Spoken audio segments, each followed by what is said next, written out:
day here across these United States. Larry Ridley here, Esports Extra, the only live call-in sports show talking traditional sports and esports. Taking phone calls at 877-853-5247. Meeting ID Esport Extra. That's 377-678-9872. Hit that pound button twice to join the show. Larry Ridley here from SNY TV, little NBC Sports, little Madden NFL, little NBA 2K. Got the broskies, all of them this time. No broskina. That would be the esports queen, esports extra queen. These are the broskies, baby. Yes, we got Derwin Worrell. Where Brooklyn at, Derwin? Right here, trying to stay cool. It's hot outside. Man, it's hotter than the Sahara. You're right. Hey, Willie, what's up, baby? Where you at, DFW? Yes, sir. Same thing. Hot outside, but that's the norm down here.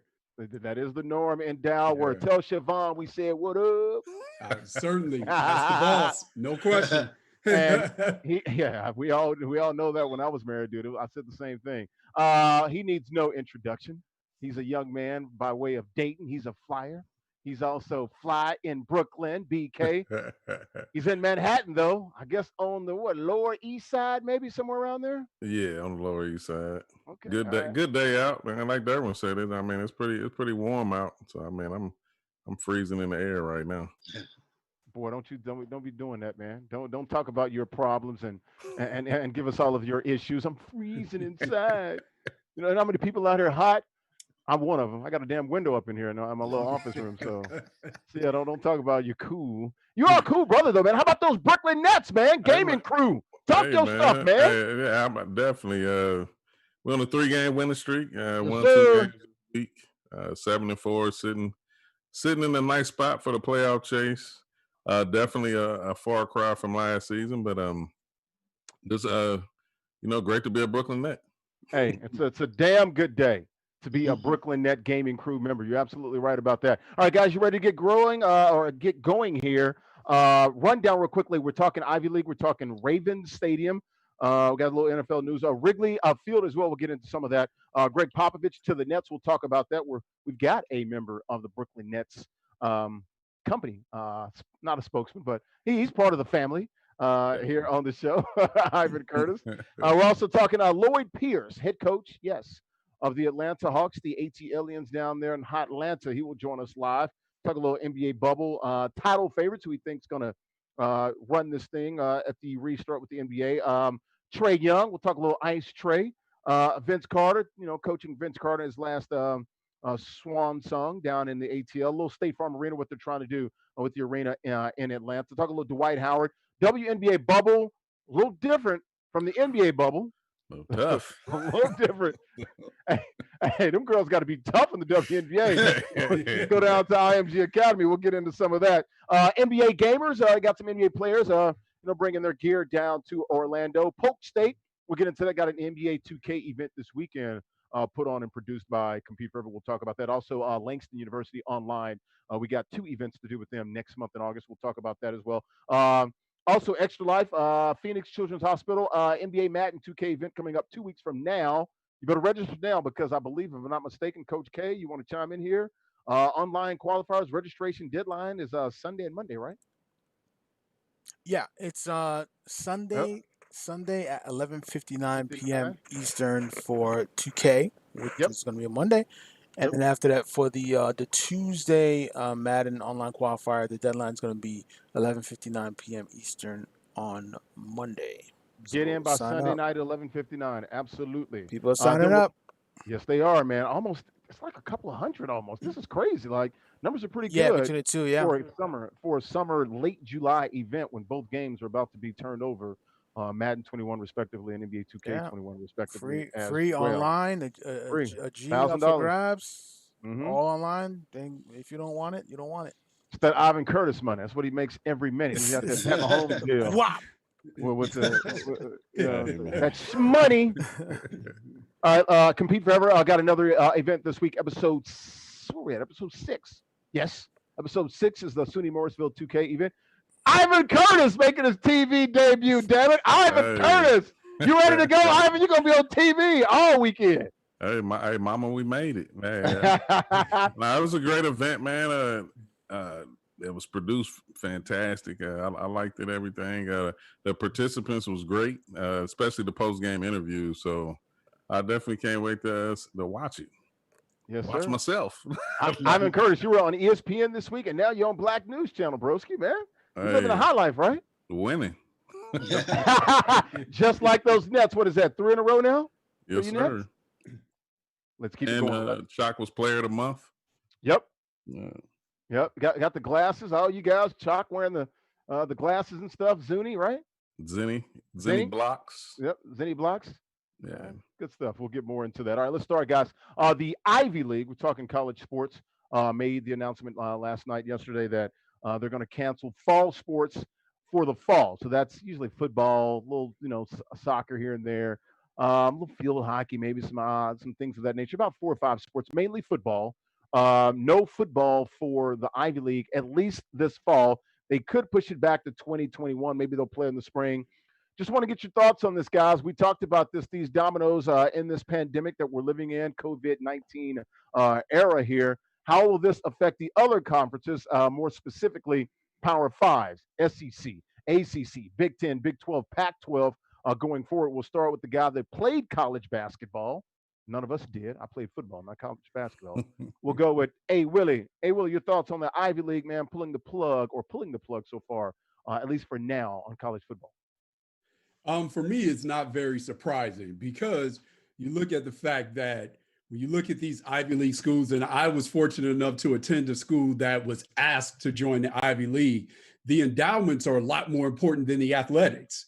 And that is sort of manifested by the fact that the university presidents actually make more money than the head coaches of the quote unquote revenue sports, football and basketball. So the academics are what drive the bus at Ivy League schools. And I'm not surprised that not only in the Ivy League, but Division II schools, Division III schools as well, some of those conferences where the revenue isn't as strong from a sports perspective, not surprised that those conferences look to move to cancel sports at least for 2020 and possibly push it back to 2021. So not very surprising when you look at the revenue versus what happens from an academic standpoint, endowment standpoint, tuition standpoint at schools in the Ivy League.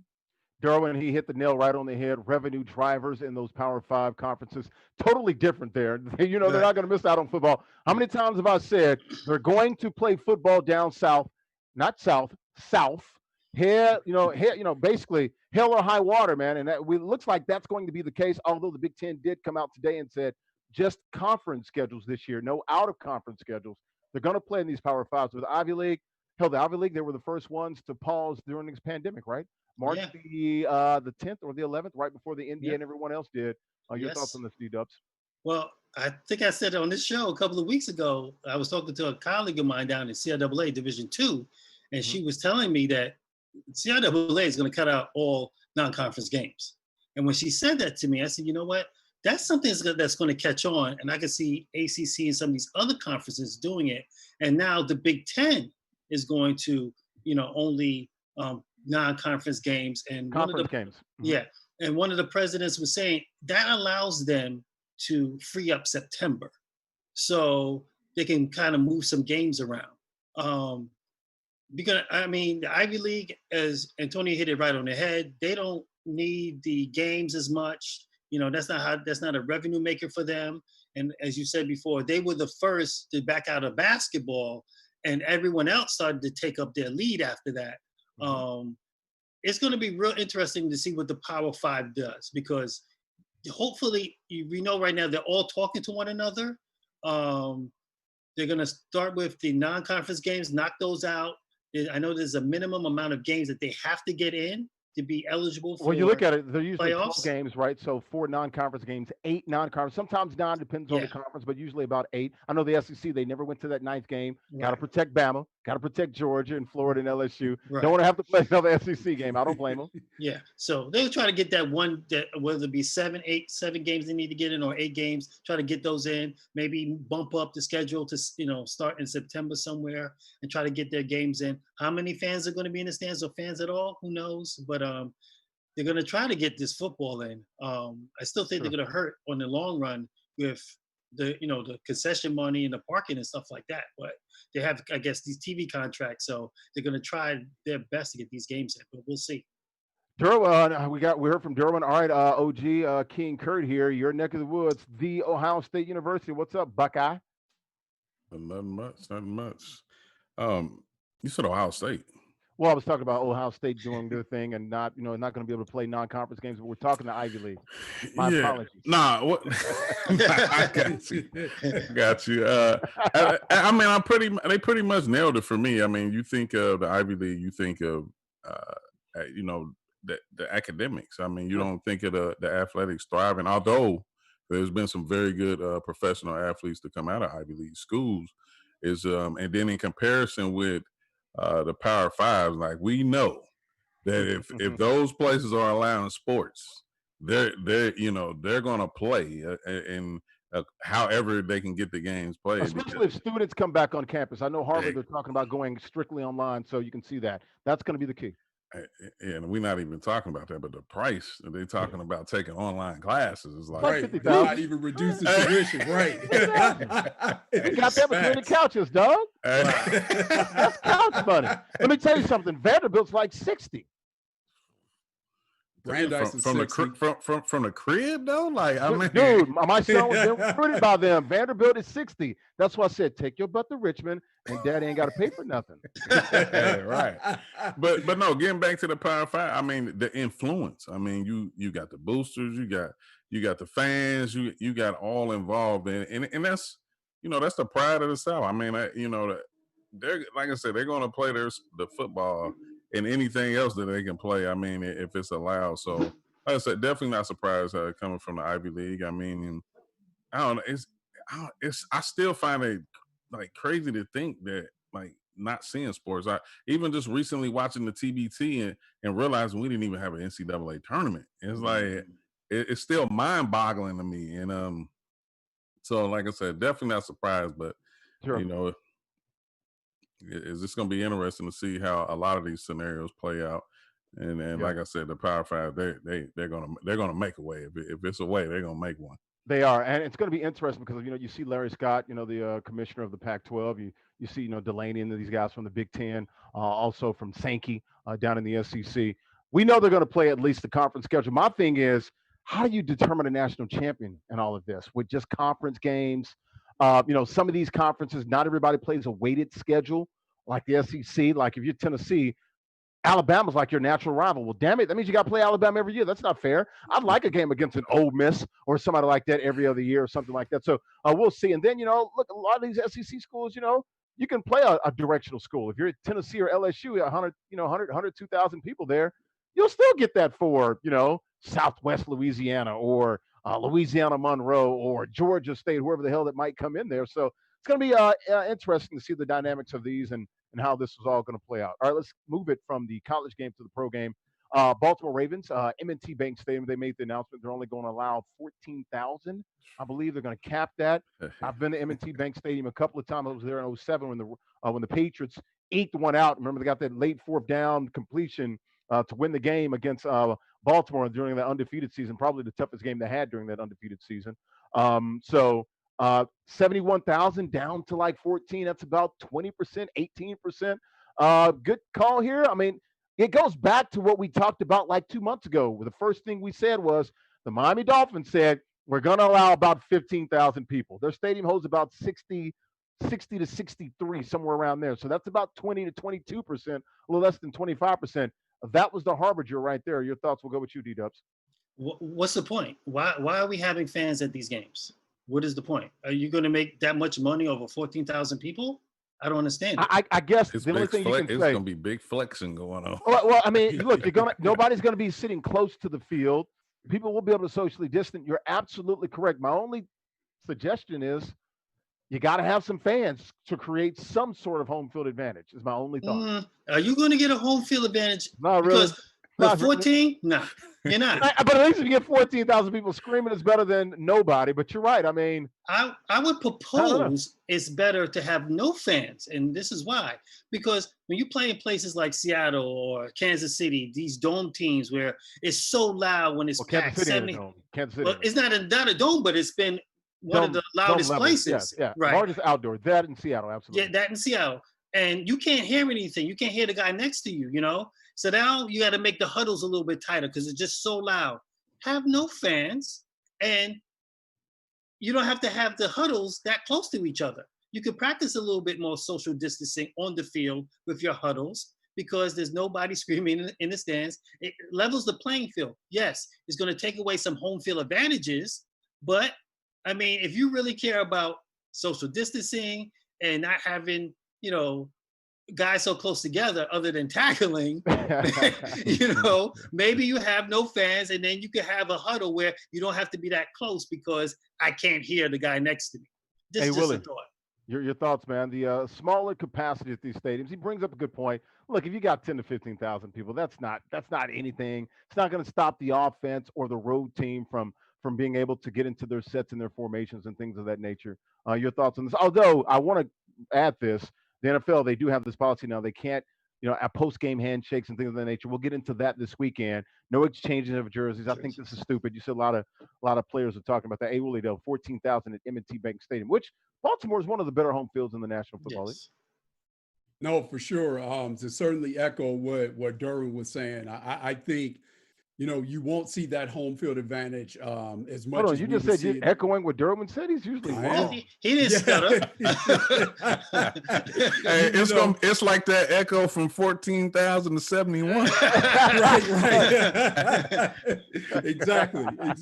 And so the other thing with that as well, that what I look at is from a revenue standpoint, and you look at Baltimore and how they're handling that, it's almost virtually impossible for them to accommodate all their season ticket people. So some of the people won't be able to attend the games. And as OG was saying, there's going to be some big flex in there, right? And then the other thing that happens too is if you tarp the lower bowl and you have advertising there, sure, some of the people are going to be upset because they aren't part of that 14,000, but a lot of those eyeballs go on TV sets. So that's a way for them to sort of leverage that loss in crowd by having more eyeballs on those TV sets when they are selling whatever products that they're selling. So they're going to leverage that, and knowing that they're going to have a premium amount of eyeballs on TV sets, the teams in the league themselves are going to leverage that with the partners, which is a way for them to sort of recoup some of the lost revenue. So it's always, when you're dealing with people that are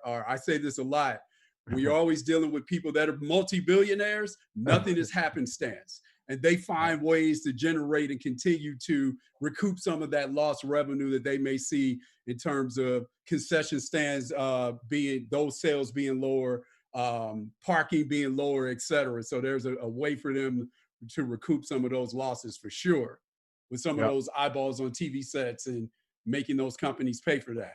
That's a good point. Follow the money. OG, your thoughts? Reduced capacity in some of these NFL stadiums. I don't understand how some of these stadiums have made no policy yet. They're just taking season tickets.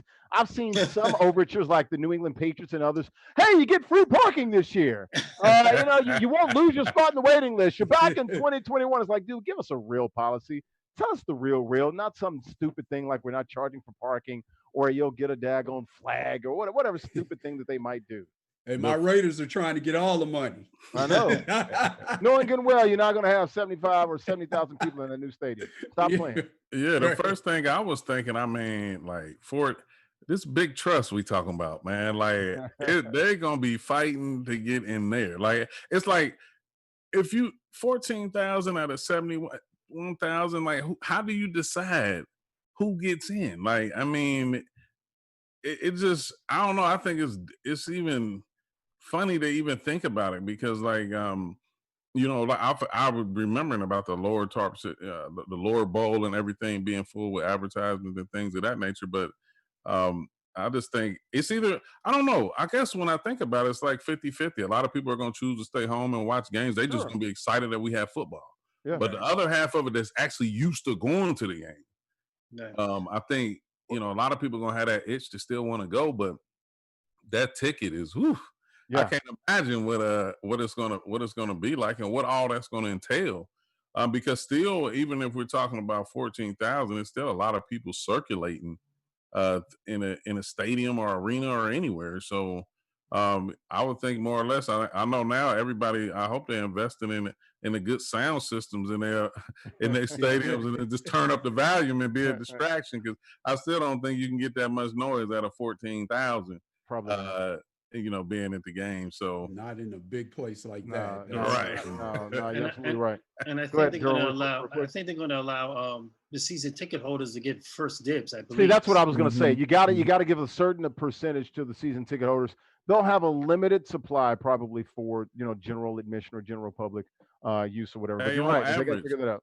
On average, how many season ticket holders do you think they have? Like, do you on think average? they have?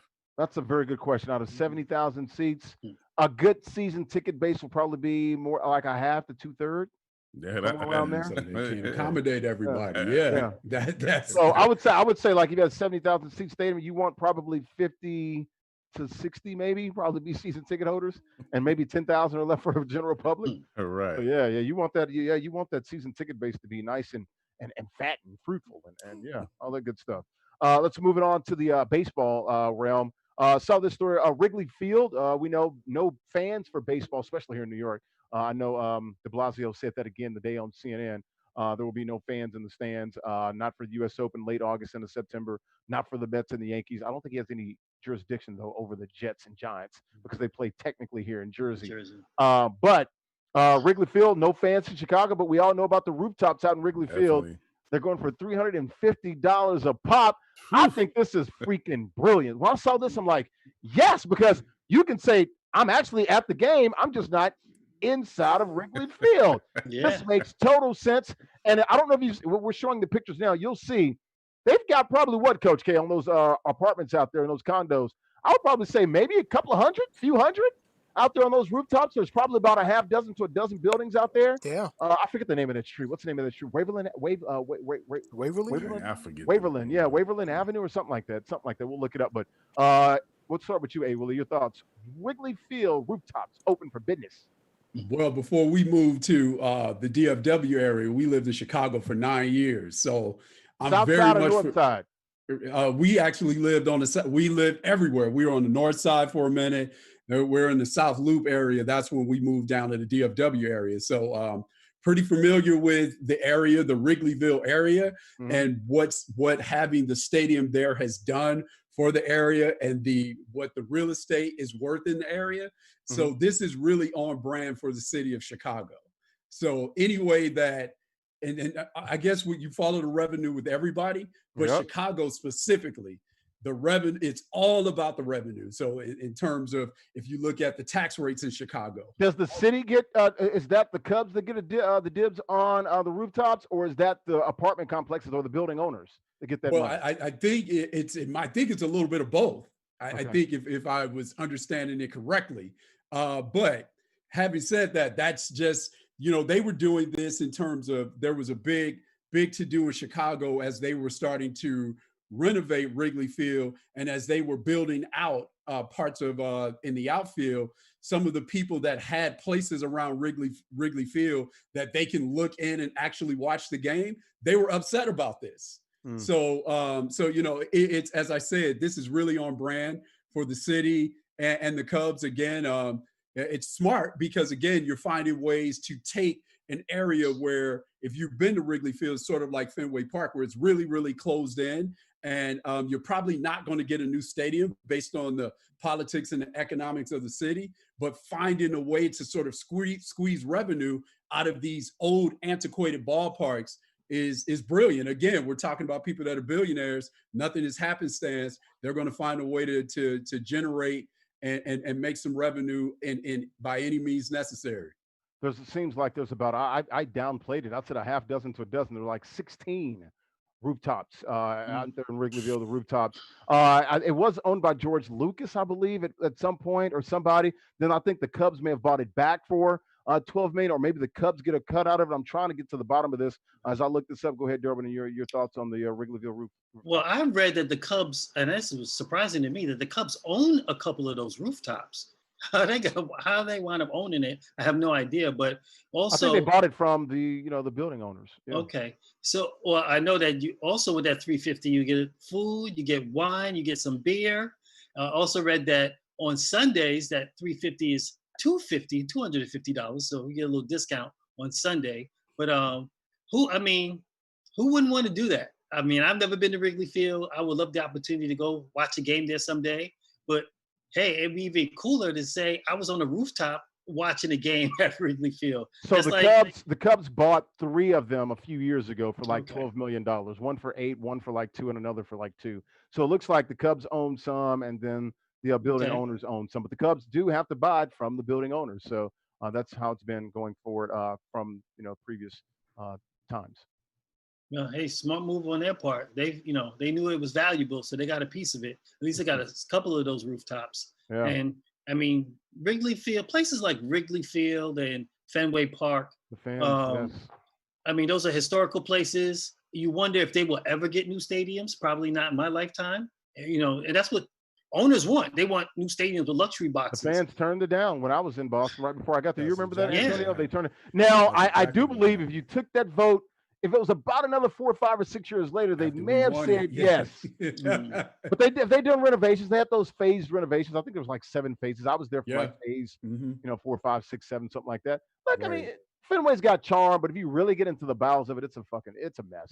It is. I mean, I'm just being honest. It's old. Stuff. It's old. It is what it is. Yeah. But it looks beautiful. 2 years. Yeah, it looks beautiful on TV.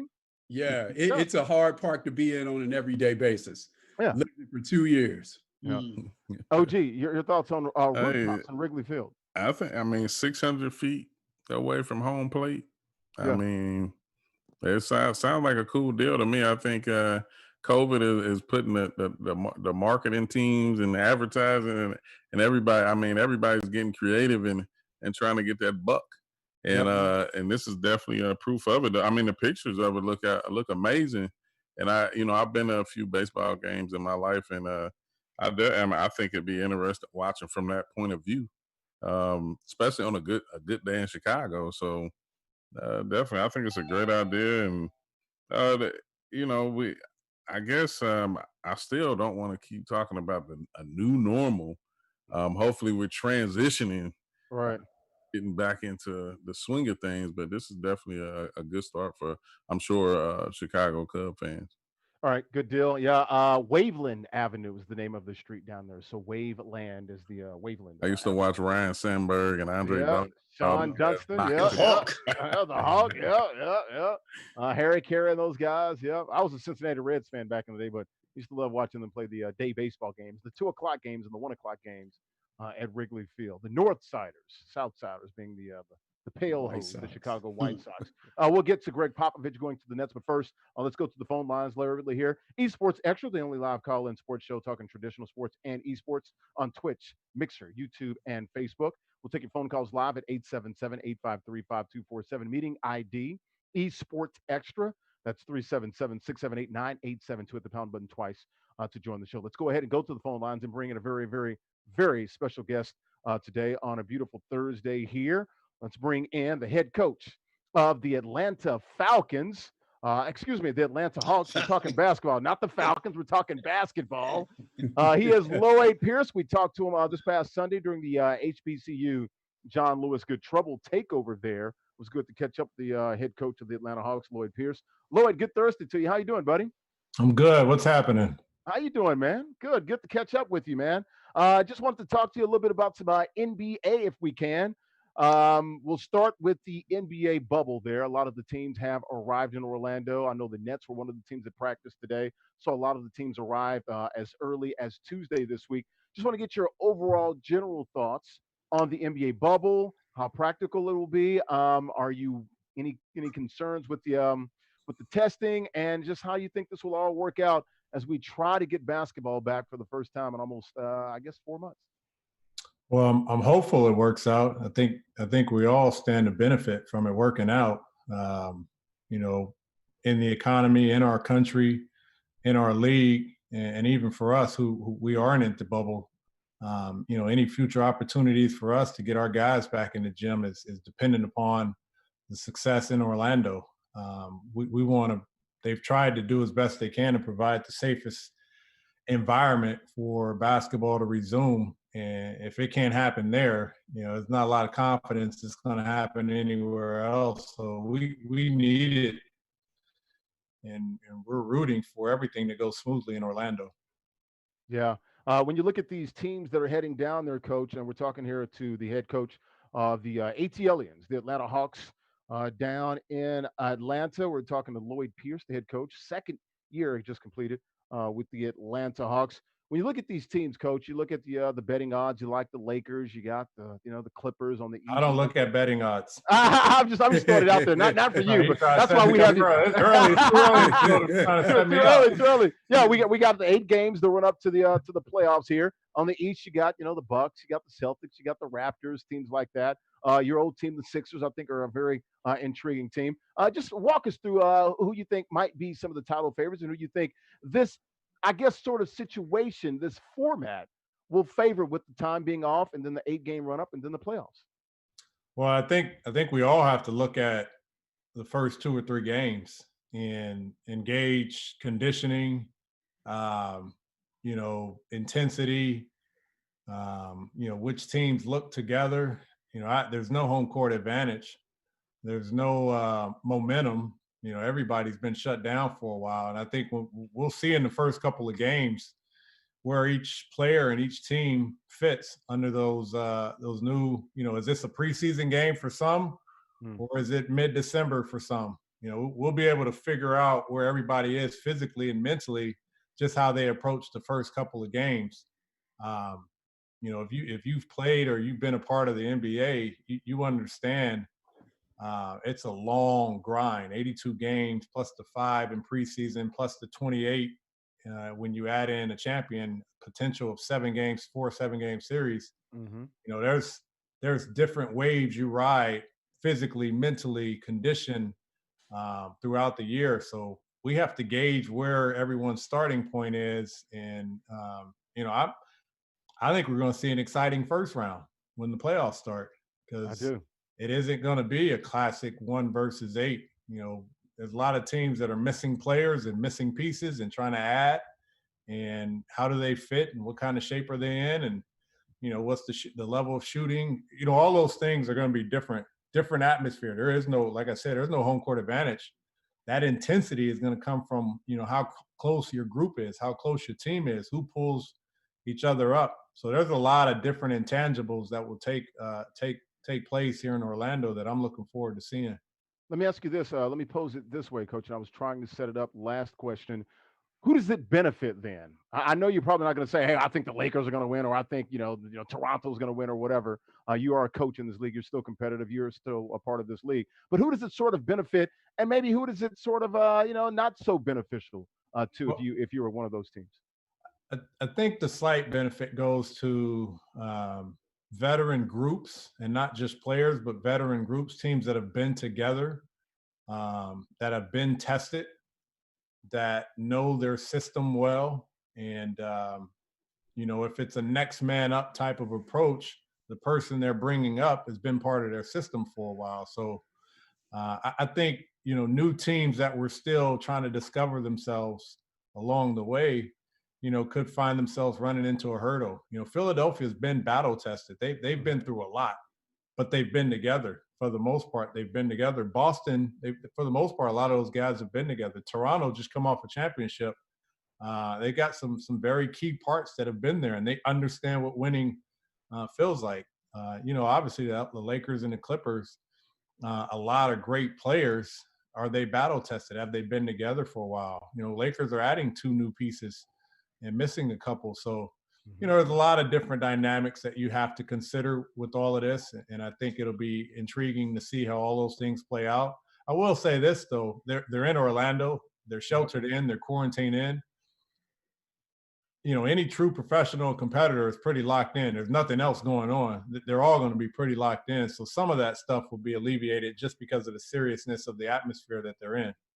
Yeah, good point. Live here on esportsXTRA, the only live call-in sports show talking traditional sports and esports here on Twitch, Facebook, Mixer, and YouTube. We'll take your phone calls live, 877-853-5247, meeting ID esportsXTRA. Hit the pound button twice, and Coach K will get you on the show. Coach, let's talk about your team, those young Atlanta Hawks, and your star player, young player as well from University of Oklahoma, Trae Young. We like to call him Ice Trae. Of course, you got the Migos down there.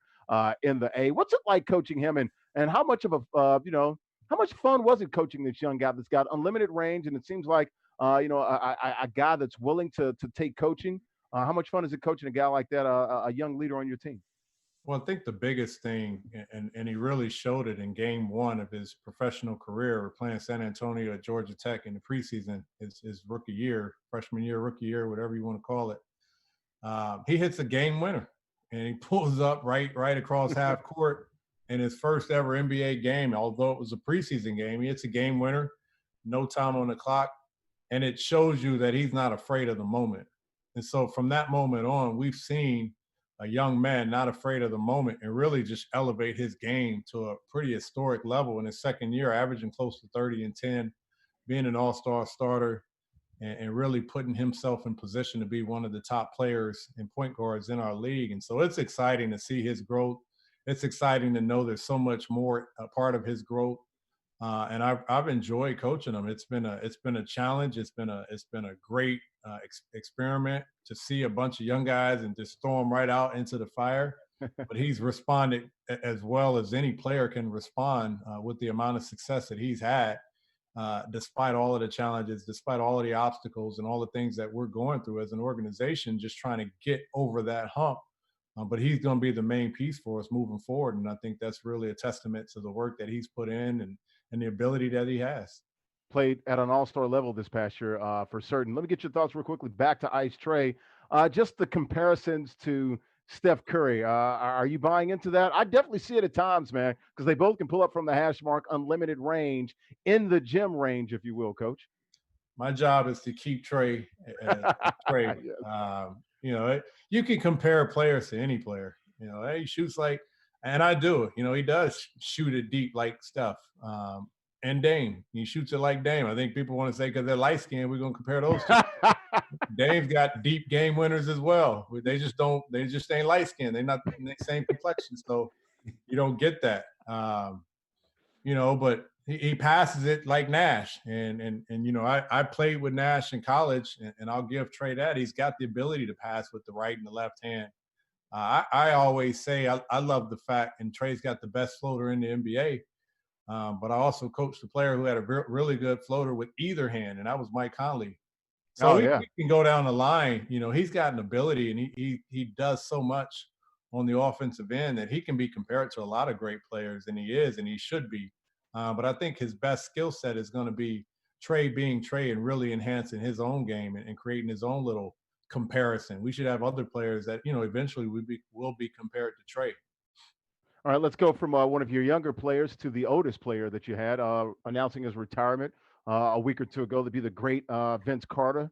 Insanity, from Daytona, Florida. I got a chance to meet his father and talk to him a couple of times. What was it like coaching Vince Carter? And I don't know, Coach. Even at 40 plus, I still think he had a little bit left. I still think maybe he had another year. Maybe this restart and the bubble may have cut it short, but what was it like coaching him, and how much do you think he still had left in the tank?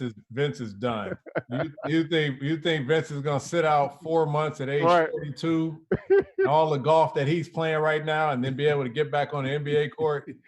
Like, some things were just meant to happen when they happen, and his retirement, although it came short, we missed the fact that he didn't get to finish on a proper note. And proper note meaning we didn't get to have that last home game where we really honored him. He didn't get the opportunity to have that last game in Toronto, which they would have enjoyed that. I would have enjoyed that, honestly. I would have enjoyed seeing Vince back in Toronto for the final time at the end of the year. But no, the timing is right, and he's come to grips with it, and he can start thinking about the next phase of his career. Which he'll have an opportunity to do a lot of different things. And I think TV will probably be the biggest one for him. But what an honor. I wish I would have coached him in the 90s and the early 2000s, whenever it was, coming out of college, early in his career, early 2000s in the NBA, and seeing the highlights, the real highlights that we all, admire. I've enjoyed this period since he's announced his retirement, because you're seeing people that have put these collections of Vince Carter highlight back together, and you just say, wow, the guy was different.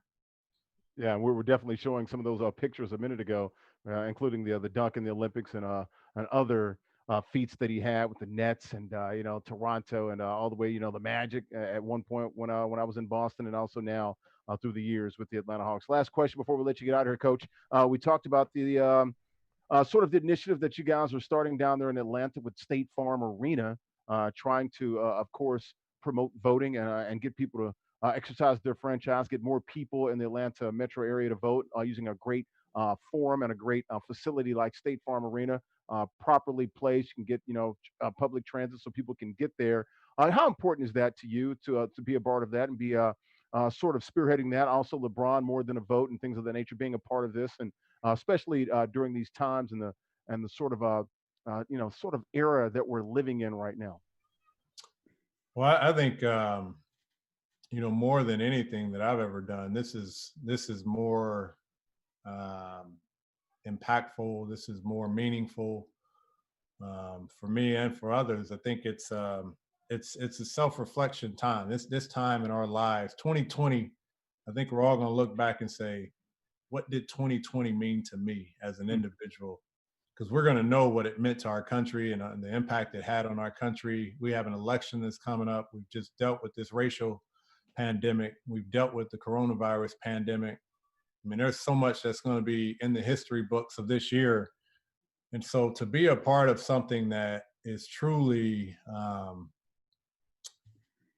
don't know the exact word. I just know that if this is an opportunity, and it's an opportunity for a lot of other cities to really increase voter participation, which means increase our understanding of how we affect change in this country, especially as African Americans, to be a part of that. I don't care how small or big that part is, but to be a part of that is really, it's one of the most meaningful things that I've ever done and been a part of. And I hope it does inspire people to get out and vote. I'm learning and trying to educate others about the importance of filling out the census. So low-income areas are included. Black men are counted. Black women are counted. And funding is provided.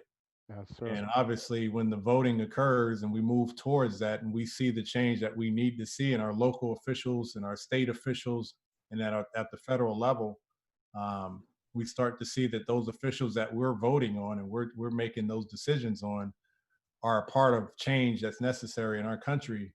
I feel grateful and honored to have been part of this. So I'm excited for our city. I'm excited for Fulton County, the members of Fulton County that will be able to vote in our arena.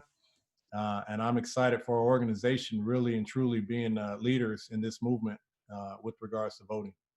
Coach, we really do appreciate it, man. You are a beacon of light down there in Atlanta. You've only been there 2 years, man, but you are definitely showing some leadership down there. And you're right, elections have consequences. We've seen that over the years.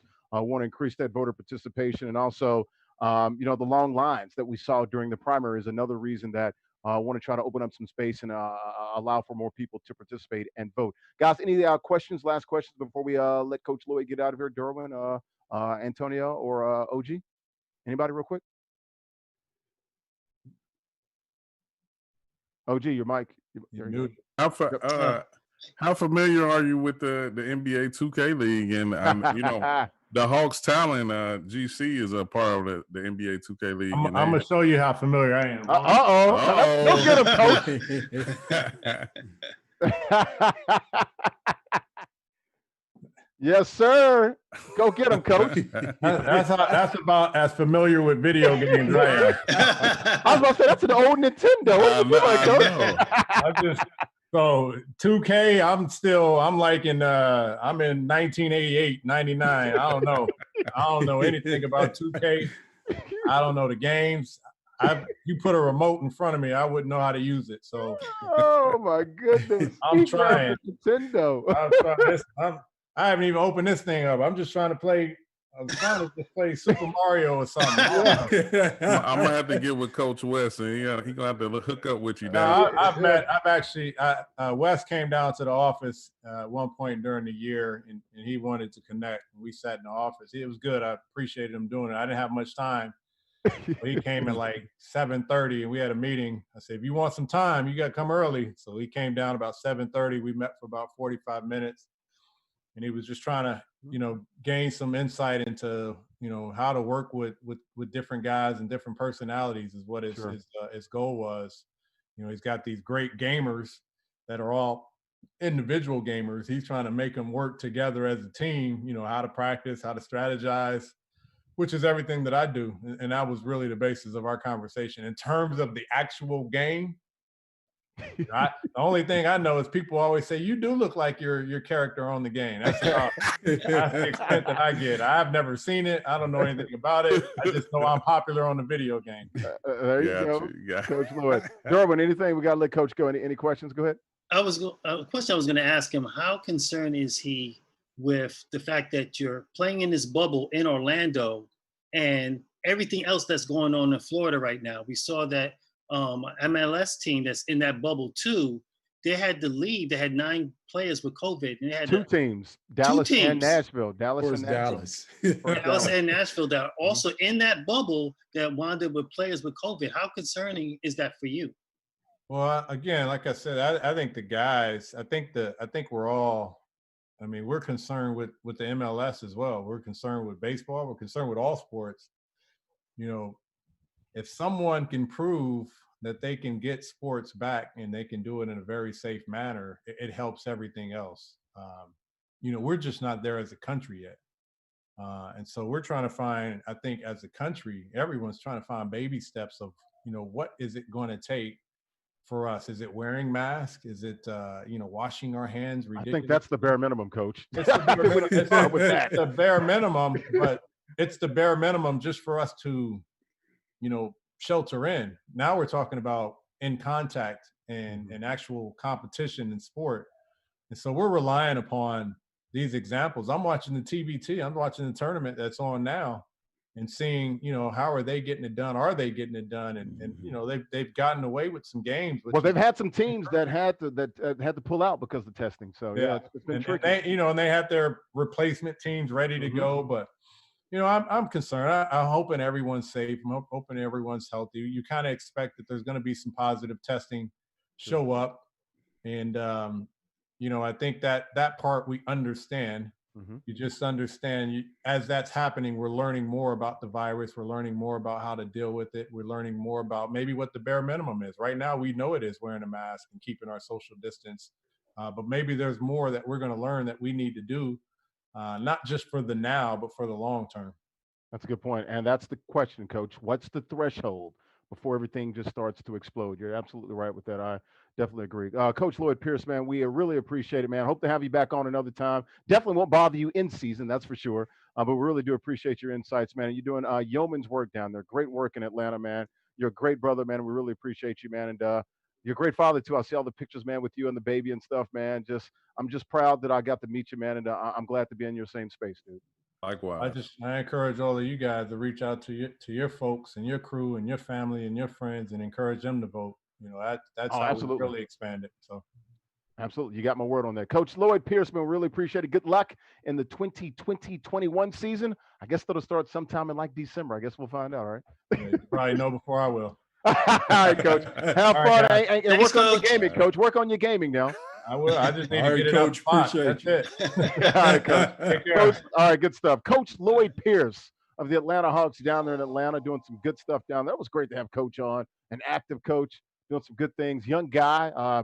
Look, coached in Memphis when they were pretty good early on, 5, 6, 7 years ago. Recently with Philly, now leading those ATLians down there in Atlanta the last couple of years. Look, he's got a nice little player, man, in Trae Young. That young team's starting to play better, man. Look, towards March, February, March, they were not an easy out. They had a couple of nice wins, beat some decent teams. Trying to get to that 20 to 30 win plateau. Then maybe see, they can get 35, 40 wins. You know how this thing works in the East. You get 35 wins, you'll be in the playoffs. So we'll see what happens to those guys next year. You guys' thoughts on talking to the great Lloyd Pierce there? We'll start with you, Antonio, since we didn't hear from you last. No, it was good talking with Coach. I certainly wanted to hear how he was making sure that, especially with them having a young team, how he was keeping the team having to have some level of connectivity. And especially when you're having young guys that are trying to find their way and become professionals. One of the things I like when he was speaking about Trae Young, for me, when I was scouting him, he was the best pick and roll point guard. And we all know the NBA. We all know that pick and roll is a staple in the NBA. In terms of his ability to shoot the ball as well as pass it, he was the best pick and roll point guard that I had seen since Chris Paul. He's just incredible with it. And so with that being said, it would have been very hard for him to fail in the NBA because of how much pick and roll there is. And so were there no concerns about his size? When a lot of people are like, oh, he's slight, he's small. You're not going to get, open 30-footers in the NBA. I guess you will, because people aren't used to guarding that far out. Yeah, for me, Larry, it wasn't, because the game is played differently. Yeah. If this were in the 90s where everybody was trying to replicate what the Bulls were doing with big guards and the game was played in a physical manner, then it'd be a different situation. But the fact that, the game is different, there's less contact, the game is more open, and the floor is more spread. They're playing at a faster pace, which also serves to diffuse some of the lack of physical strength that Trae Young may not have. I think that plays in his favor. The other thing is, because passing and shooting are sort of his hallmarks, the other thing that he could do as well that I like, when you watch NBA teams and teams that win titles, oftentimes they have this uber wing guy that can do everything.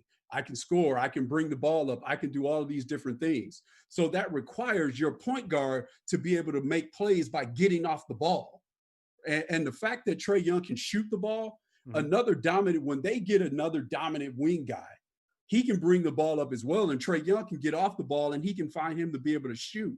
So if we were to get him when I was in Phoenix, he wouldn't have got in the way of Devin Booker, because they can be interchangeable. Sure. And it also, too, from a defensive standpoint, it makes it hard for the defense to sort of stack up, and you take some of the predictability out of it, because the opposing defense can't say, well, I know that they have to give the ball to whoever the point guard is in order to start their offense. Yeah. So if you got a wing guy that can bring it up, or you got a point forward that can bring it up and allow that other guy to get off the ball, you can get into some early offense situations. And when you're trying to win and win big, you got to be able to do that. So got it. Let's go ahead and bring Derwin in. I would add to that, the only concern I had also was defensively, him being so small, really didn't play great defense at Oklahoma. I guess if you go to a really good defensive team in the NBA, you can sort of hide them, but you're right. With the way the game is played now, there's a lot of bad defensive players in the NBA. I'll just add this to your point about that. When a dude is giving you 30 and 10, you find somebody else to go. That's true. Like somebody else, you play defense. So when a guy's giving you 30 and 10, right? That was my assertion when we were scouting him. It was like, yeah, I get it. I just need to see if he's competitive enough to try. If he can do that, but he's giving me 30 and 10, that's all I need. Fair enough. Derwin, your thoughts on Lloyd Pierce? Oh, he seems like a great coach, a great guy. I just hope that, in Atlanta, they give him an opportunity, give him a couple of years to build. I think 20 wins the first year. High this year. It's like, come on, give him 2 years. Yeah. Give him 4 total. Yeah. He has a star player, but he needs more. You got to. That's all they got. You got to build. That's not enough. Collins. Exactly. Yeah, I was about to say Collins. Yeah. John Collins.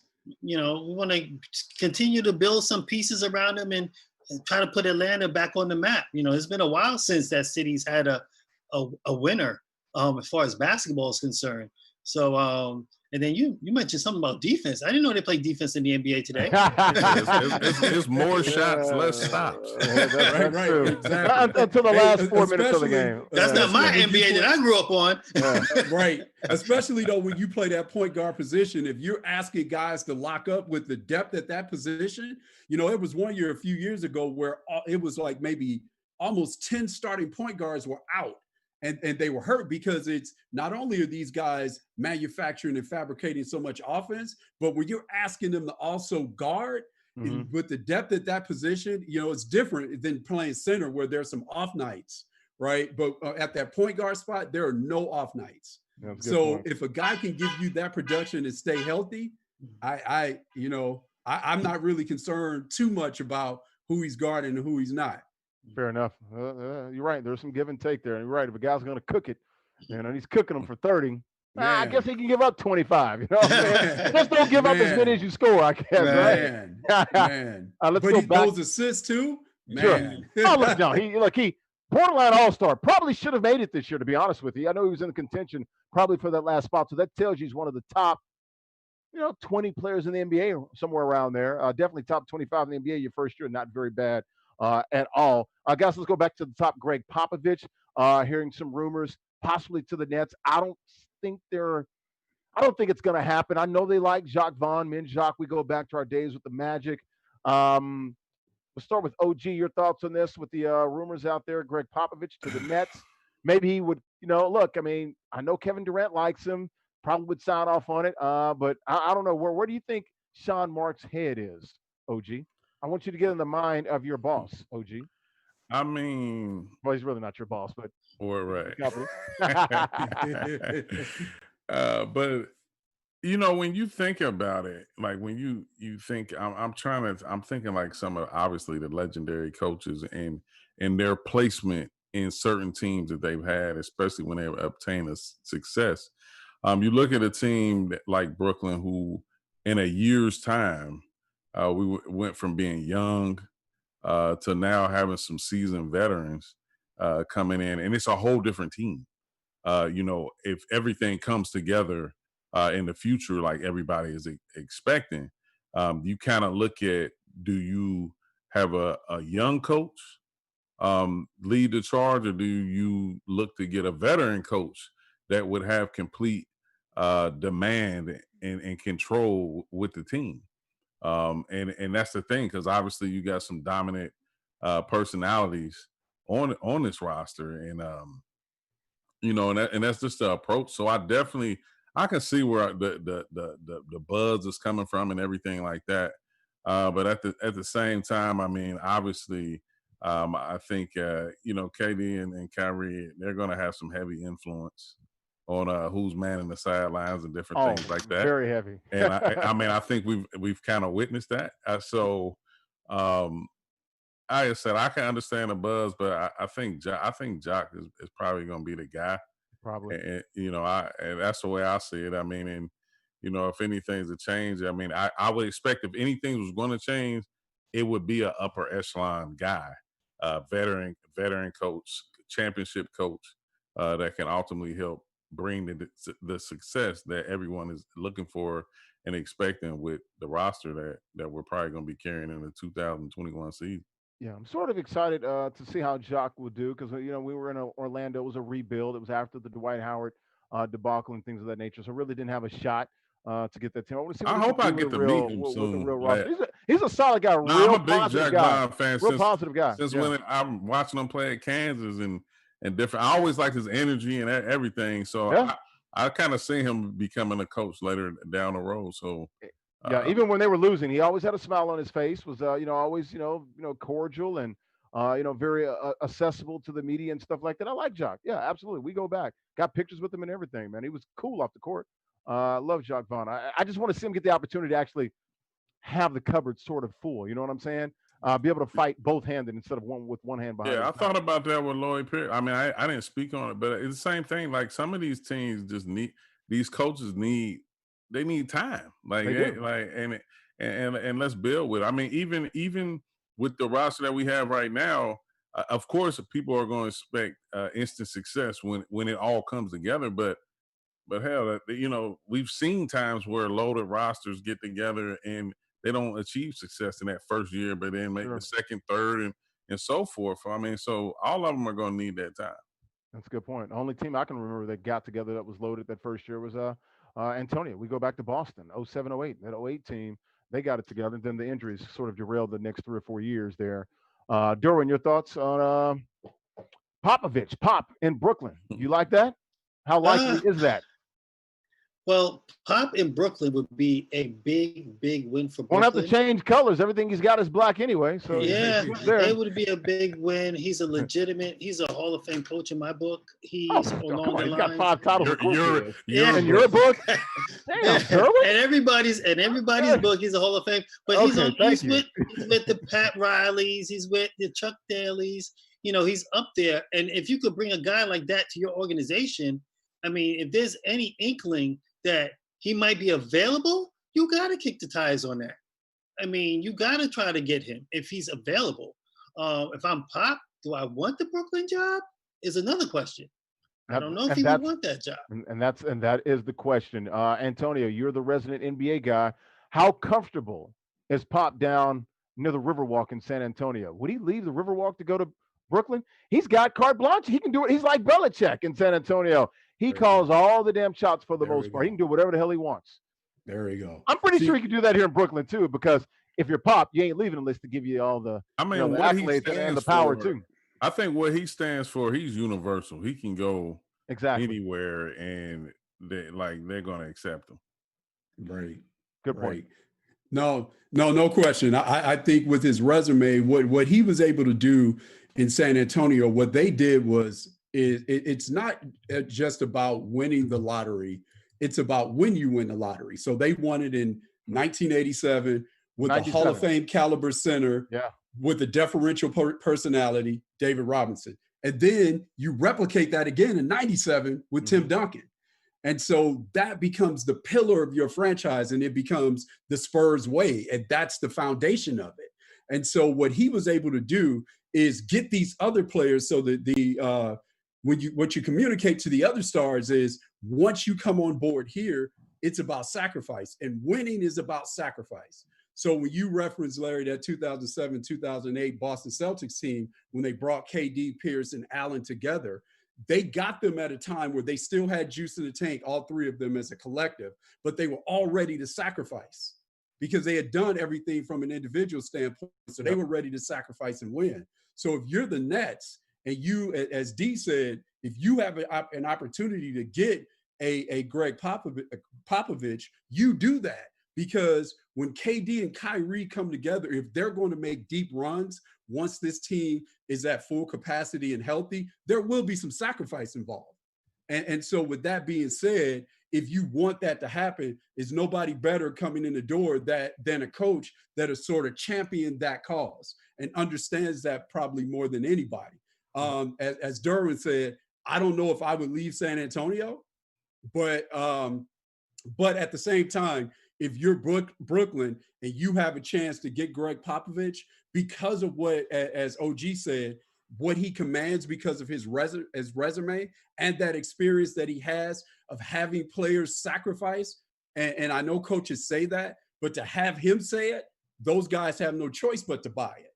And so with that being said, if you have a guy like that and you have that talent, not only KD and Kyrie, but you got a guy, and Karis LeVert, who was coming on.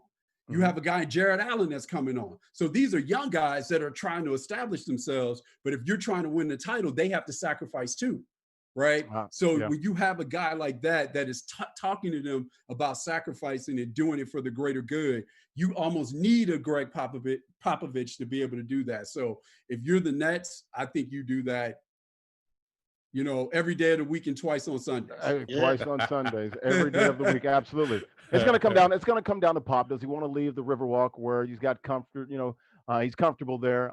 He's built it from the ground up. They worship him. He can do whatever the hell he wants. I'm sure he can get that in Brooklyn as well. But it's also about quality of life too. Yeah. You want to live in Does he want San that Antonio, or do you want to live up here in Brooklyn where everything is fast paced? He doesn't have to live in Brooklyn, but yeah, I mean, I guess. But then again, it's like, do you want to drive from Long Island or from Jersey into Brooklyn? It's like, all right, you got to deal with that headache. So. And then also you want to factor in the media up here is like no other. It's not the same as San Antonio. I can pretty much picture that. And also, but if Pop was to come to Brooklyn, he brings legitimacy. And I don't know what their cap issue is or what their, what's going on with their finances, but other players are going to want to play for him. You might be able to get a third player to come in there just because it's Pop, players might want to come there versus the Knicks situation where it's so dysfunctional. Right. Nobody wants any part of them. Well, I mean, they got Rose now. They got Leon. They got World Wide West. We'll see. Got the money coming off the books next year. They're gonna have about Have they had money coming off the books for like the last couple of years? Hey, Nolan's got to take 10 steps back. What I wanted to say though, my biggest take with Pop though, and like his route of his legacy is that Yeah, he, of course, David Robinson and then Tim Duncan, and then after David left, and then you had Tim, and then you started building with like the Ginobilis, the TP. Tony Yep. Parkers, like it was a different blend of how they won. Like, I mean, typically we didn't see the European players coming over and playing, and the dependency on them to perform at a high level. We hadn't really seen that like that until the Spurs kind of put that style of play on the map with those players, and I always thought that was great. Because you've seen like your Paul Gasols and different Tony coaches that play roles in helping teams win championships, but actually being star players of the team.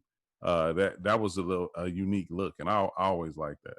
That's a good point. 5 titles down there with the San Antonio Spurs. What was that? 99, 03, 05, 07, and 14, right? If I'm not mistaken, something like that. So that's a good call. Popovich, he's a bad boy, man. Let's keep it moving. We were talking about Jacques Vaughn, a guy that he did not get the coach, almost got the coach, but did not get the coach in Orlando when I was there.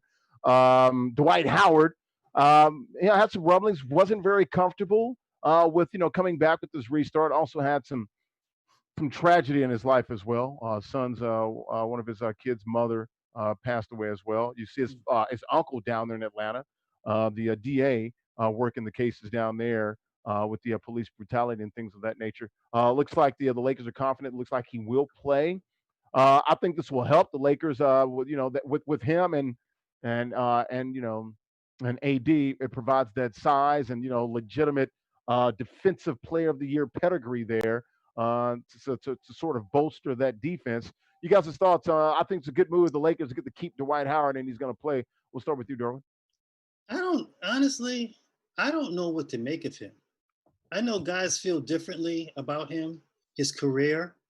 I guess people think he's a Hall of Fame player.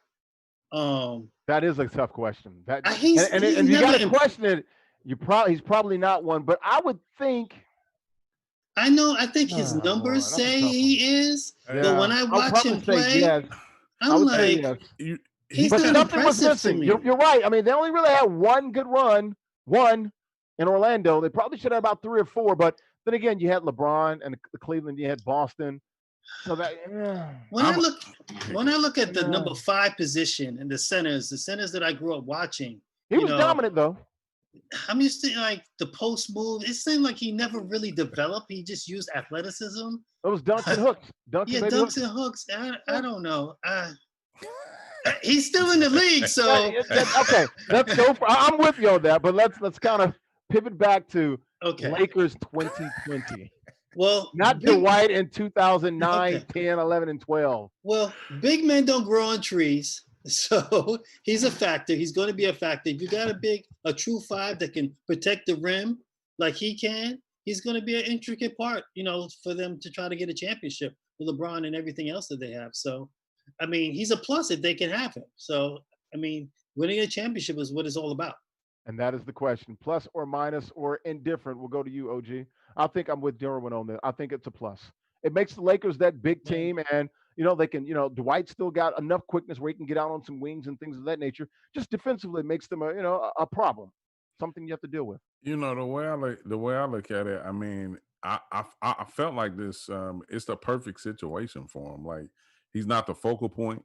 I don't know a better big man that teams don't have to rely on to come in and produce. I mean, I think anything he does is extra. It is. I mean, so it's great. And I actually looked at it. I mean, judging from the progression of Dwight Howard, or some would say the degression. I mean, because he went from being ultra athletic, and then that injury kind of took him out from that. And he has been kind of more efficient around the basket, and it's still the same. We're not going to see the 90s and 80s post game anymore. That's dead. No, we're not going to see it anymore. And that's why he's a dinosaur in this league now. He can't really shoot. So, but I still think he's going to help them tremendously. Yeah. I mean, you think about it. The Lakers they boast the biggest I think the biggest productive roster when you look at front courts. It's reminiscent of that Lakers team in 2010. Boston, I thought, was better, but the one wild card that the Lakers had, and that's why they won it in that Game 7, also because Perk got hurt, the size. Exactly. They were the bigger, thicker team, and they were a problem at times. They can win ugly. No, I agreed. And I think that's where they ultimately, I definitely have the advantage, in inside the paint. I mean, but defensively as well. I mean, and you think about it, their top front court player, I mean, he does it all.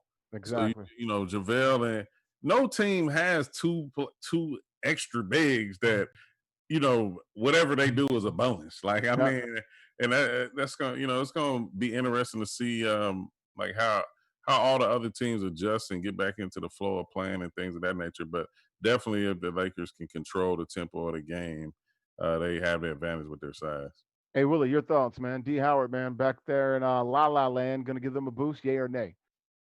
I think he'll help them a lot. One of the things when you look at him now, when he's actually shooting about 73% from the field right now. So wouldn't you on all dunks and layups and lobs? Yeah, but from the basket. But as OG said, though, that's the best role for him. Exactly, and if you go back to early in his career, they were 6 and he's shooting 73%. I would have given you 60, 65, but no, damn, he's shooting. Oh so when he was, what is JaVale McGee shooting? 83%, right? But when he was in Orlando, when in the playoff series where he didn't lead them in shot attempts, they were something like 6 and 3, and in the playoff series where he actually led them in shot attempts, they were 2 and 6. They don't get enough credit for ushering in this kind of 4-out or 5-out ball that was shooting threes. Because when they went to the finals in 2009, they surrounded him with shooters and they were running their stuff through Hedo Turkoglu, and Dwight was getting it off the glass. And Rashard Lewis too. Right. But Turkoglu was the playmaker. He killed Boston in that Game 7. He did. Yep, right? Absolutely right. So, but Kevin Garnett was hurt. Let's correct the record. That was the year Kevin Garnett was hurt. So he was hurt. But going to the fight, but also this the year like you referenced, Perk got hurt in 2010. In 2008, when the Lakers played the Celtics, Andrew Bynum and Trevor Ariza didn't play. Bynum did play. He was just hobbled. He did play. Yeah. So injuries are part of this thing. I still think Boston was a problem in 2008. No, they were. They beat him by 39 points. So they were ready. The Lakers and Boston should have won in 10, but I'll digress. But I'm just saying injuries are part of it, right? and so with that being said, they kind of ushered in this, look, let's have a bunch of shooters and then have a guy just go and get it off the glass. Or let's play pick and roll with him where he actually dives to the rim and just goes and get it. So they kind of brought that in. So now, to everybody's point, when he's in LA, that's kind of his role again. Protect the rim run, and pick offensive rebound, and let's play pick and roll, and then I'll go get it up when somebody throws it up to me. So he's kind of back in his role again. And, when we talked about Perk, I like saying this a lot, certain players are good in roles. I said this last week, when you're on a team that when you're a defensive guy, when you're an energy guy, when you're a rebounder, when you're a shot blocker, when you're a space eater, none of that doesn't mean anything when you're on a bad team. So when Dwight Howard's in Charlotte, nobody's paying attention to that. But when he's in LA, and that's what they need him to do, and making that sort of, I got a block shot, I rim ran, and I got a dunk, that actually changes the momentum, and it probably helps them win as they're trying to win a championship. And so with that being said, when you are Dwight and that's your role and you are a quote unquote dinosaur in the NBA, if I'm his representative, as long as Dwight Howard's playing in the NBA, you got to keep him on good teams because that's where he has a role. That's where he has value. Now, if he's playing better than what people thought, if he's trying to parlay that into a deal where some bad team gets desperate and they want to throw money at him that he probably shouldn't get, that's probably not the role for him. Get in, Derwin, real quickly. You shaking your head. No, well, I mean, Antonio's right. You can't put that guy in a bad team. He's not going to give you anything. He's not give you any, he's not. Literally won't give you anything. He'll lay it down probably. So he's kind of like, right now, he's kind of like in a Dennis Rodman kind of role. We just need for you to do this thing and do it the best you can do it. And that's what we need for you to do to help us win. Right. Back to those Dwight Howard teams, 07, 08, 9, 10, 11, 12, that little 5-6 year window that he had when he was dominant. the defensive player of the year type, Hall of Fame type numbers. I remember Doc telling me, and I used to always ask, like, Doc, why are y'all doubling the guy? Let him go for 30 and 20. Who cares? It's the 15 threes that Jameer and Hedo and those guys and JJ Redick and those guys are dropping on your head that's killing y'all. So they just made it a point, like 8 threes or less, and just let Dwight go one-on-one. Perk can handle them one-on-one anyway. So he was getting 20 and 10, 20 and 12, and he wasn't even getting 30, and now they're not getting 10 threes or 12 threes or 15 threes, and Boston just, won And like 4 let me straight. add. Let me add to this now. With him playing with the Lakers, and AD is a stretch. He does a lot of ISO and out on the perimeter. That's a different skill set. You're right about that. Yeah, and in turn, what happens is Dwight most of the time is one-on-one for the offensive rebound, and he benefits a lot from that. So the way the Lakers is built, it plays into his strength. Sure.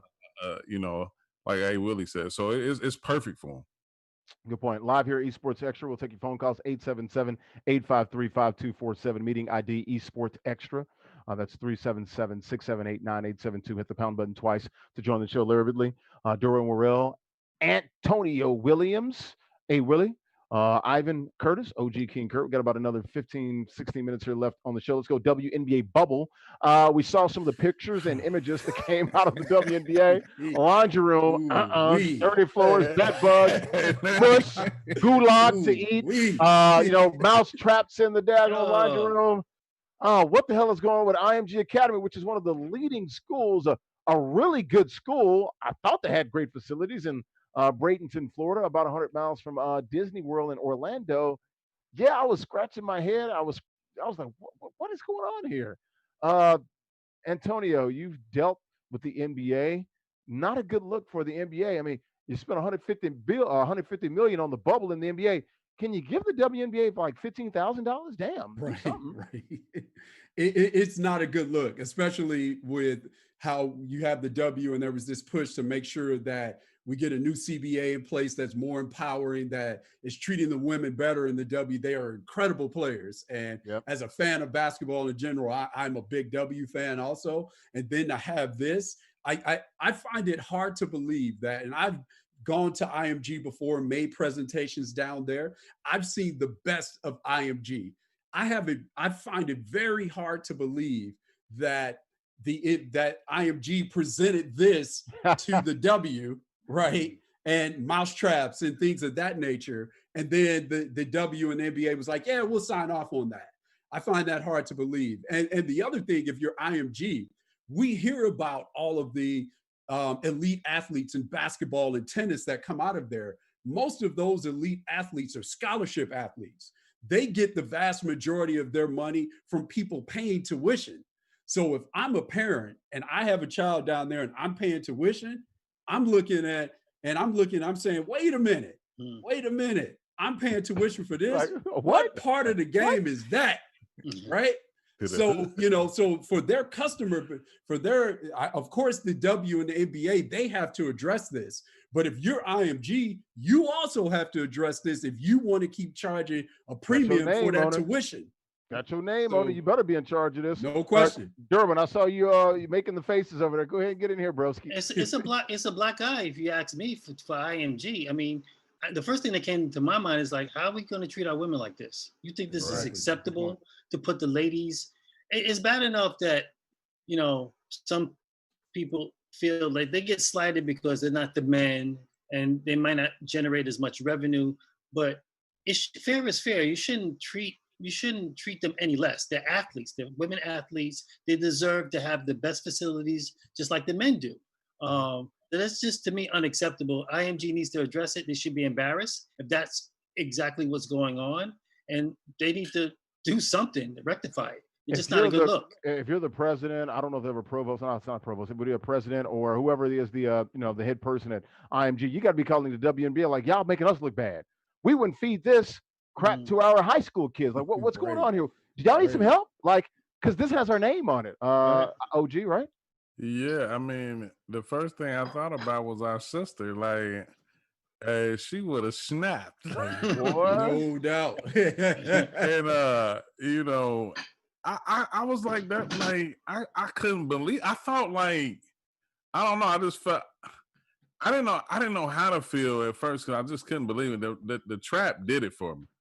Like the mouse trap. that took the cake because it was like you just don't expect anything like that and like dead Avery said, worms on the floor. Yeah, I can't believe that that's what was presented.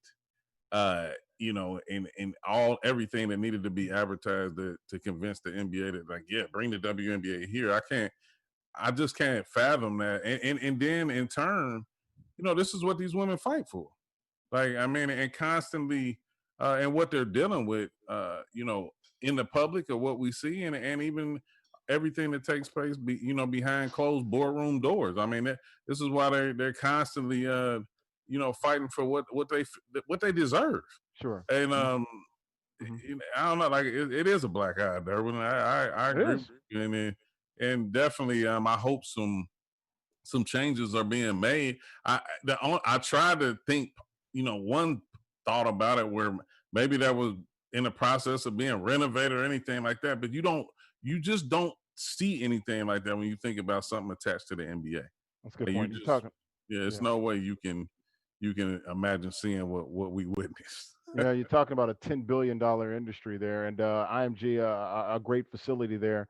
There is some good news though, guys. You saw some of the WNBA players tweet out today, like food's gotten better, things are a little bit better. So it seems like things are heading in the right direction. But we'll keep looking and monitoring our tweets. Let me say this though, and all the social media. Hey, they better get it right because the women decide not to play. Then what? Yes, sir. Yes, sir. But just kind of piggyback on what OG said, it reminds me of Megan Rapinoe, the soccer player for the USA, and what they're constantly fighting for: equality, trying to get the same equal pay. They should get equal clean facility. Sure. I mean, that's ridiculous. Look, the NBA's got $10 billion. Look, y'all don't have to put all these women in the Waldorf Astoria, but can you just get a clean room, just a normal clean room? That's all we're asking for. No bed bugs, no rats, no mice, no dead worms over the place, no mush and gulag. Get them some damn fruit and some good food.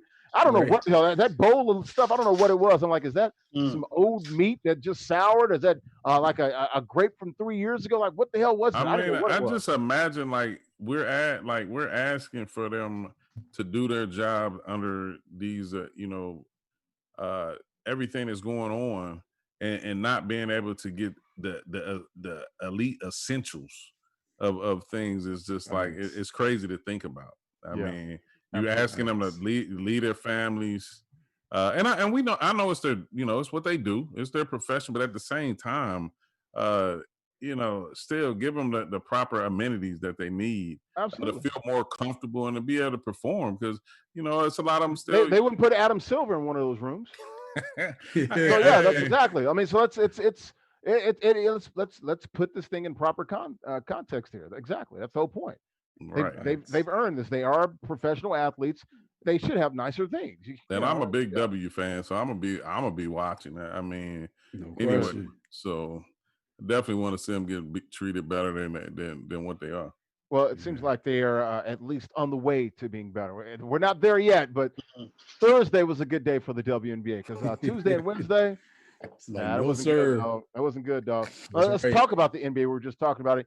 You saw some of the guys, they started arriving on Tuesday. A lot of them with, backpacks and video games, computers, laptops, all these digital resources.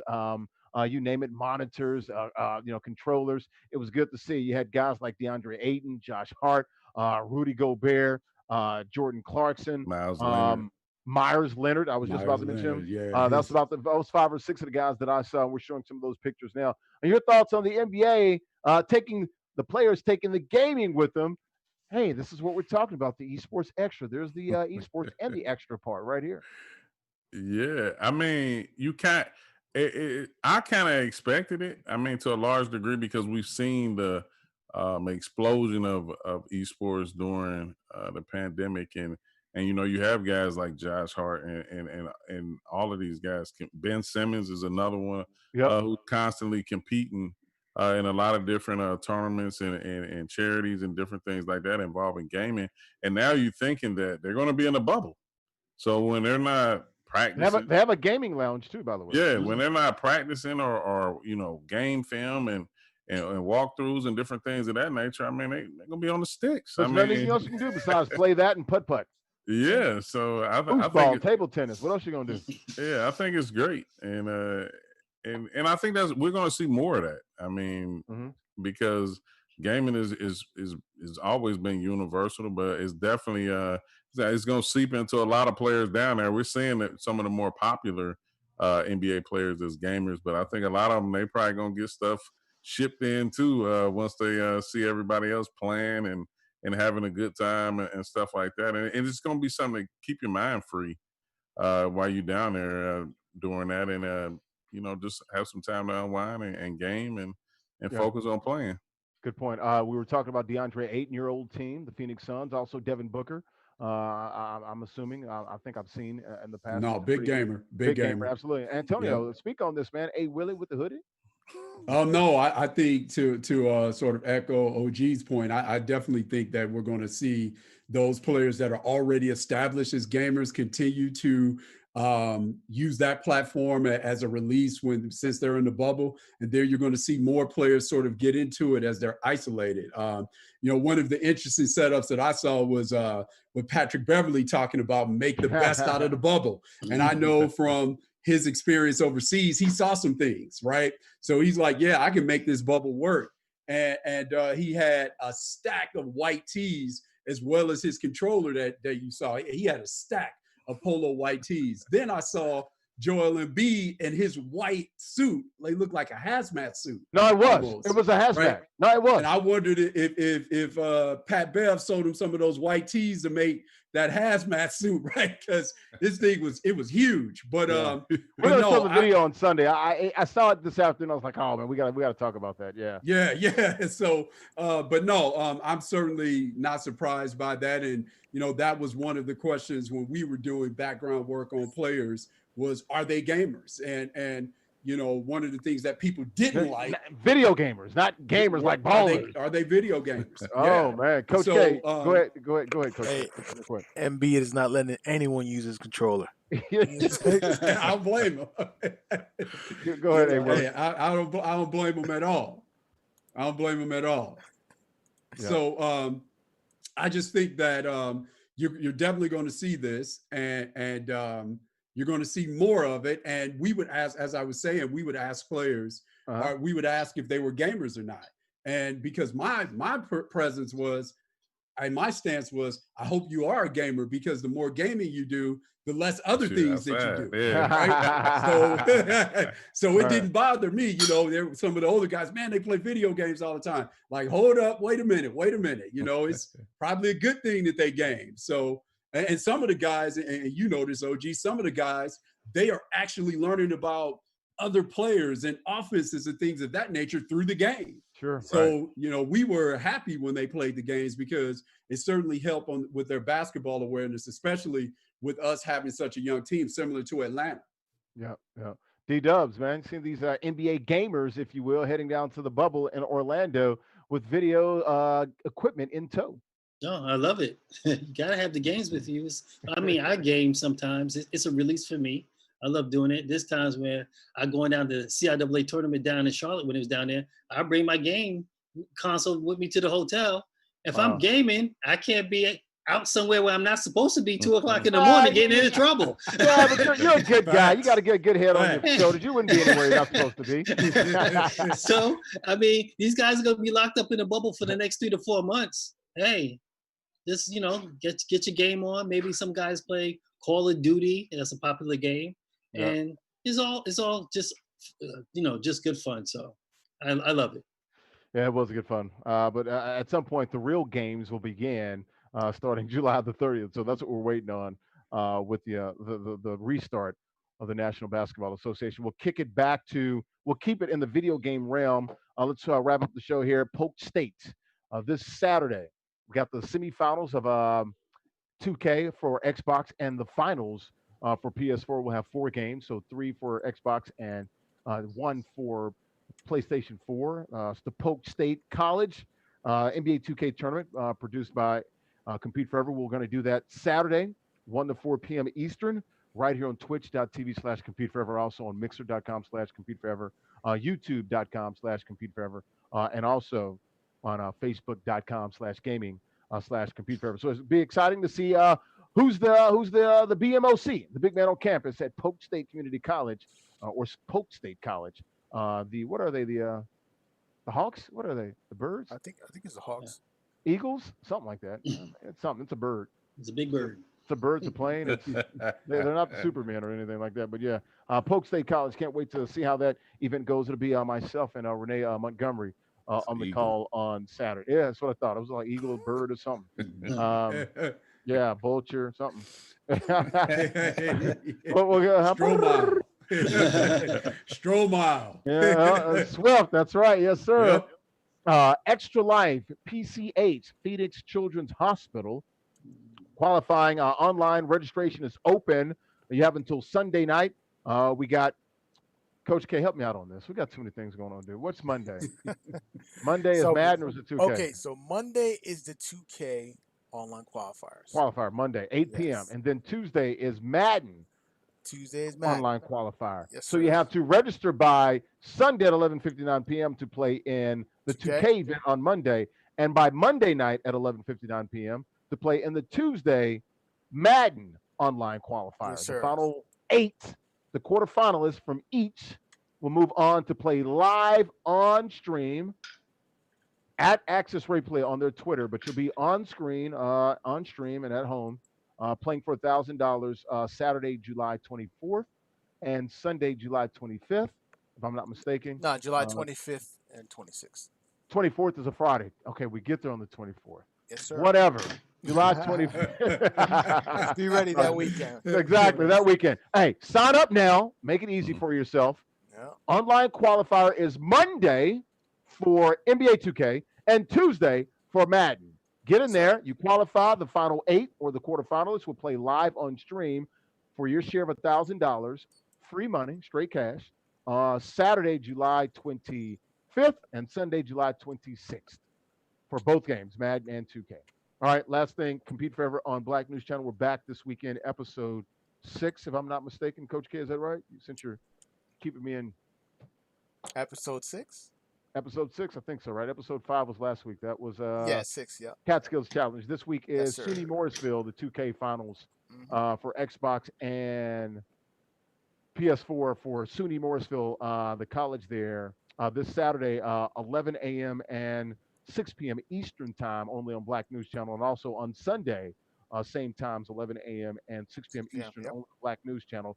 You can get Black News Channel on Dish Network, also Comcast Xfinity, and Charter Spectrum cable systems to watch it over the air on TV nationally.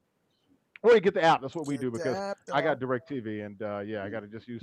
Got a friend's app from Orlando, right? What do we have? Spectrum, right? Get a Charter friend. Get a Spectrum friend. Man. Get a Charter Spectrum friend, a Comcast friend, or somebody. Or if you got those 3 cable systems, 4 cable systems, then you should be good with that. So it's been another good show. Any last thoughts, guys, before we get out of here? We didn't say hello to Snook and Diddy. I just was about to get it. I'm back, Mama Snook. I'm back. Snooker Booker. Is that what Renee says? Snooker Booker? Snooker Booker and Diddy. What up those country roads in West Virginia? It takes a village to raise a child. I love it. I love it. Snook and Diddy. Anything else, guys? It's been a good show, man. It was great to have Lloyd Pierce on, man. Yeah. It was really good. Yeah. That's good. Yep. Anything else? That's all you got. Damn, y'all ain't saying anything, man. Nah, I'm glad to be back. Been a great couple of weeks. So just looking and keeping the ball rolling from the next GC side of things. But other than that, I'm excited. I've been watching the TBT. That's that kind of threw me off earlier because Carmen's crew lost in the first game, but I still got a shot with the Red Scare. So yeah, the Marshall team's pretty good too. The heard that or whatever, something like that. Yeah. So it's been fun to watch. Definitely. What about CP3's team? Is he still in it? I know they won on a buzzing beating dunk the other day.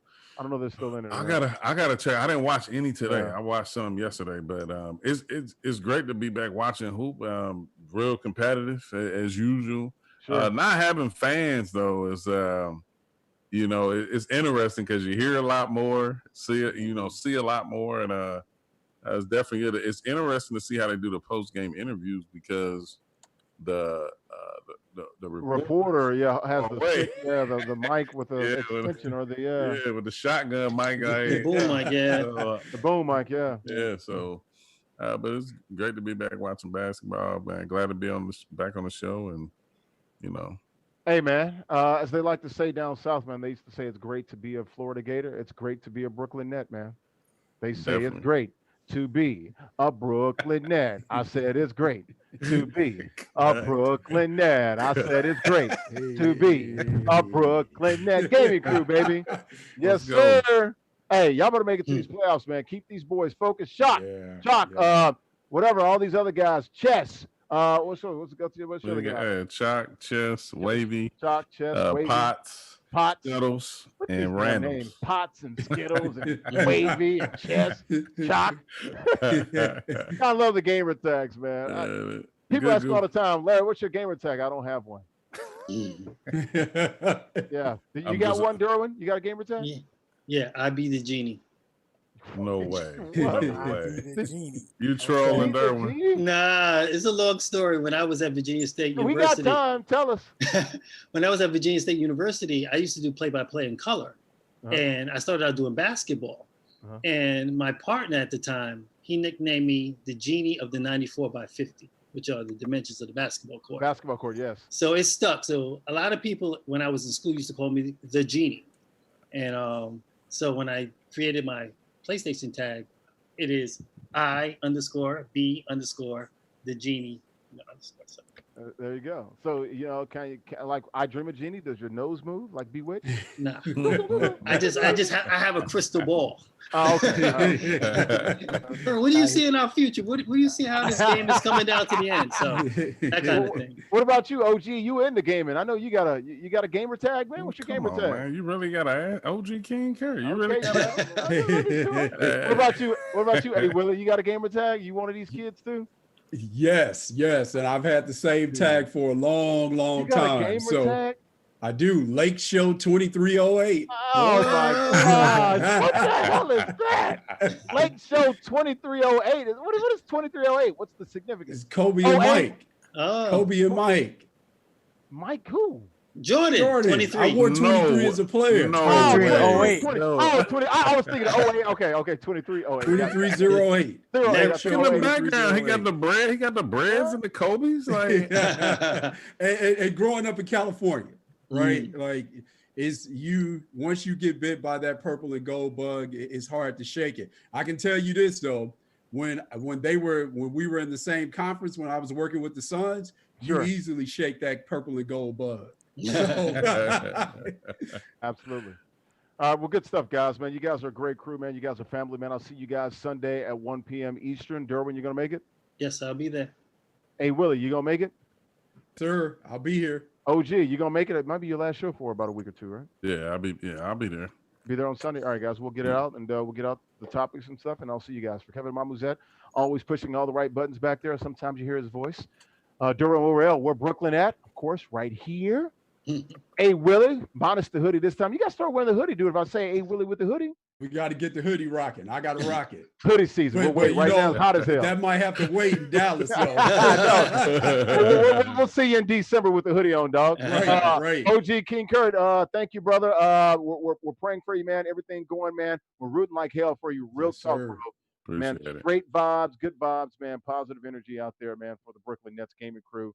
My guys, Chalk and all those guys. Maybe we'll get Chalk on. We just had him on not too long ago, though. So maybe not work. Hey, but I tell you what, you guys make it to the playoffs. We getting you guys on. I get the whole team on. Yeah. Hey, that's what we need to do. Big old Zoom shot. There you go from the Brooklyn Nets lair. How about that? Yeah, they like that. Lair. All right, good stuff. Throw them up, man, for Renee. Renee, come back, baby. Yep. We'll see you probably on Wednesday, I guess. All right, I'll see you guys. Good stuff, man.